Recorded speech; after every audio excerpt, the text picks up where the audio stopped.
જીએસટીવીએ ખૂબ જ સફળતાપૂર્વક 2 વર્ષ પૂર્ણ કર્યા છે, એટલા માટે હું હૃદયપૂર્વકના અભિનંદન આપું છું.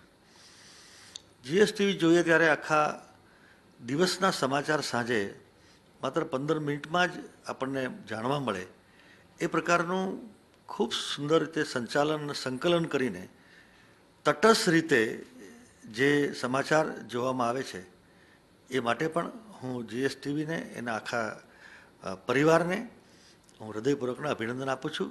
અને આ જ પ્રમાણે ભવિષ્યમાં પણ સમાજનું સાચું દર્પણ એ અમારા સુધી પહોંચે, સમાજ સુધી પહોંચે. કંઈક ખૂટતું કરતું હોય તો એ ધ્યાન પર મુકાય અને સાચી વાતનું એપ્રિસિએશન થાય. આ જે મીડિયાનો ધર્મ છે એ જીએસટીવી બરોબર બજાવે છે, એનો પણ હું આનંદ વ્યક્ત કરું છું.